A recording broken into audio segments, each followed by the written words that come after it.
What's going on, YouTube?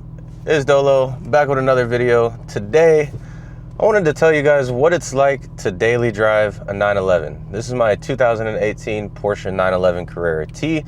The car's been with me for a little over a month now, and I gotta say, man, this is really an excellent daily. A lot of people think that, you know, the 911 is the type of car where you can't really use it for everyday life.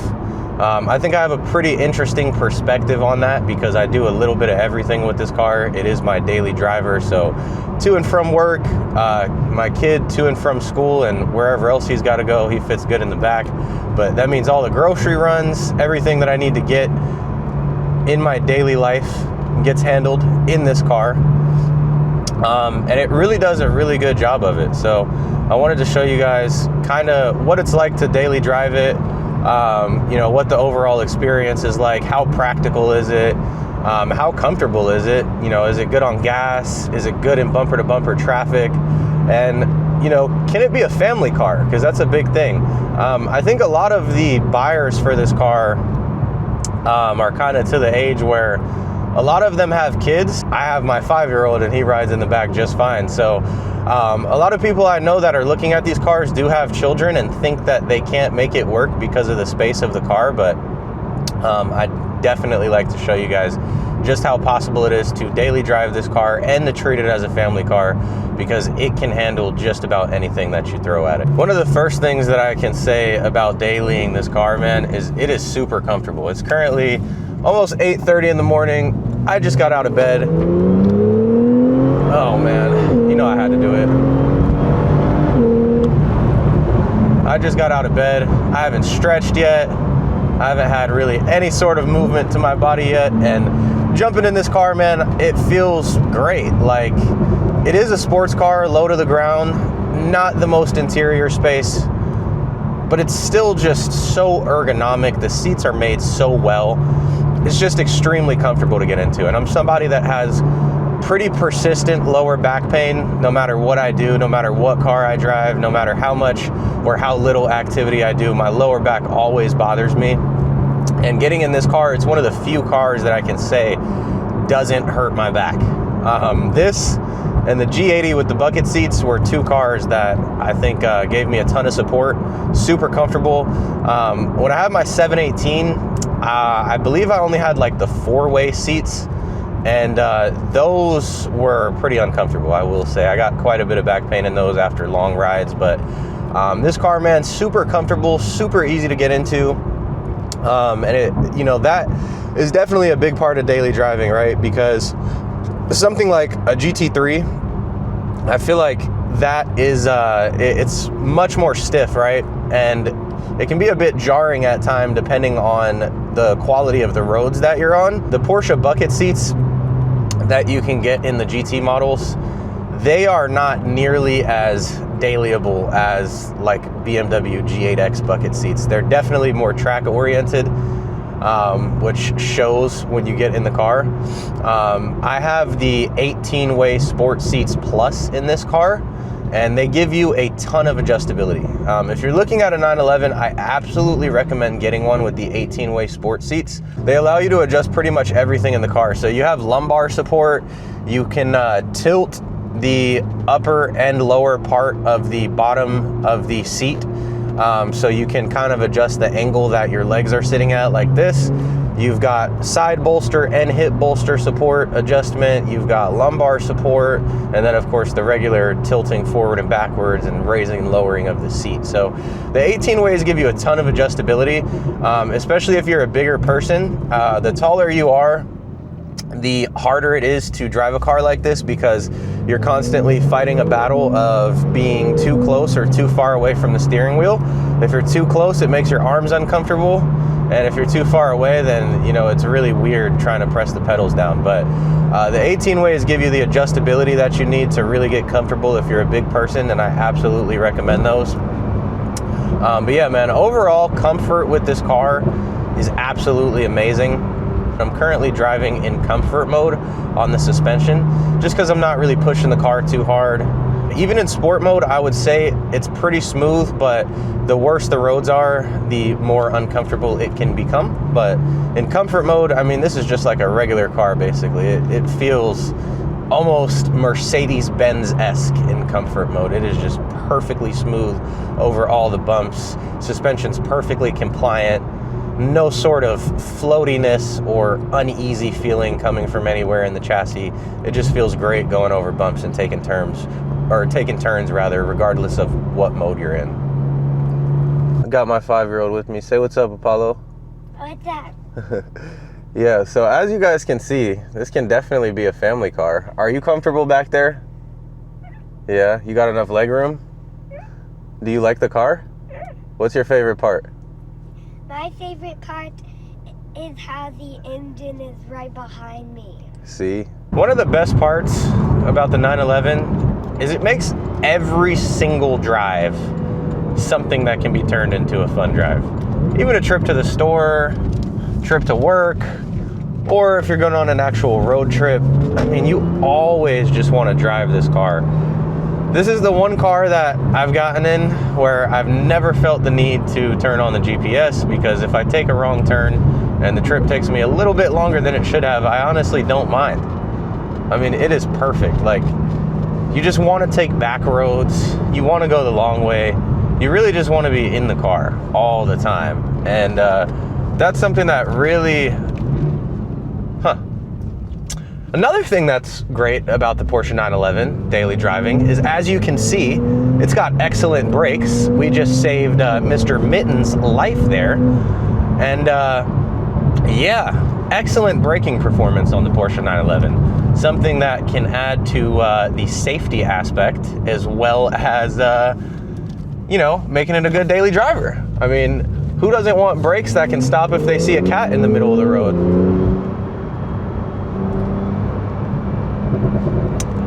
Yeah, man. One of the only inconveniences about driving a 911 is when you run into minivans on the back roads.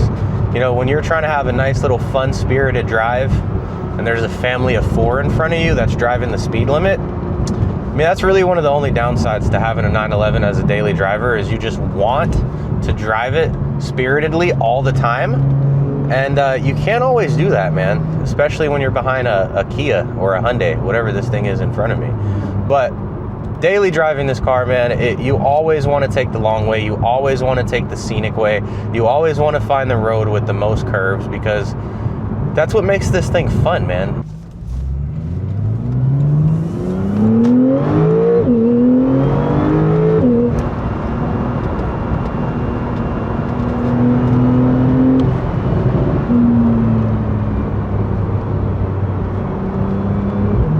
Me and my young boy are leaving the gym. As you can see, very, very sweaty, man.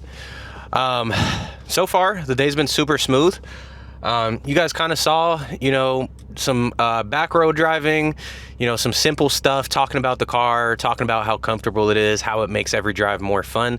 But how practical is this thing? That's the real question. You guys see I got my 5-year-old in the back. He is in a booster seat. I will tell you that if your kid is in an actual car seat, if you have a kid, forward-facing car seats, they do make some that will fit. You can get kids in the back pretty easy. And if you have 2 kids that need to go in the back seat, I would recommend being under the height 5'10". If you are not under the height of 5'10", you may want to get another car if you have 2 kids. But 1 kid, forward-facing or booster seat, behind the passenger seat, excellent fitment, perfect child fitment. But let's see, how practical is this thing getting groceries, running errands, doing the kind of stuff you got to do as an adult? Can this be a 1-car solution, or do you need an SUV or even a pickup truck? Because this is America. Let's find out. And we made a little stop to get donuts. I don't know how well you guys can see that, but there's a McLaren at the light right there. Super cool looking car, man. I always like the McLarens. People talk bad about them because of their reliability, but you got to be completely honest, man. Those are beautiful cars. Beautiful, beautiful cars. Look at that, man. Absolutely beautiful car. We took a little bit of a detour, man. As you guys can see, we got something very nice. You can't call your 911 a daily driver if you don't let your kid eat donuts in the back seat. Here you go, buddy. Yeah, I just came from the gym, but I go to the gym so I can fit donuts into my diet, not so I can be some super jacked bodybuilder. Sometimes you got to put in the work to enjoy the good things in life, but just to stay consistent, man, we did get a protein shake to go with it. I'm not just hammering a donut post-workout. I promise, I got some protein. But let's go run some errands and show you guys how practical this thing is. As you guys can see, we made it to Target where we're gonna be running some errands. Let me show you guys what it's like parking. Any car that I've had, man, no matter how much it cost, even when I had like a $3,000 car, I have always just wanted to park far, far away from everybody else. You know, it's a problem when you got your girlfriend with you and she's all hot and tired. My girlfriend's hot in two ways, by the way, but hot and tired. You know, they hate walking far. And that's an inconvenience of having a nice car. But I refuse to park near other people. I've had this car for a month. I already have a very small door ding. I have never got a door ding on a car. I've been driving for like 11 years now, and I've never gotten a door ding in my whole entire life until I got this car, and I got a door ding in less than a month. And I have a feeling that I know where it happened at. But yeah, I got one door ding on this car, so parked super far away. But let's show you guys how practical it is. I got to get a few large items from Target today, so this actually works out perfectly. But let's go ahead and do some shopping. And we got to get Apollo a new toy because I had to bribe him for coming with me. So we're gonna get you something, right, buddy? Yeah. All right, as you guys can see, we made it back to the car. We're about to load it up. We got some pretty large typical items that you guys would get from the grocery store. I got like the biggest stuff that I typically need. We're definitely gonna have to move the gym bag out of the frunk. There's no way all this stuff is gonna fit in there. But I'm gonna pass the camera off to Lil Man, and he is going to record this part. Let's put the gym bag in the car. He's gonna record this part, man. We got I hope this doesn't violate any like YouTube labor laws or anything, having a 5-year-old as your creative director, but we're gonna find out here in a second. All right, man, so first things first, you always gotta put the biggest items in there first, all right? So, case of water.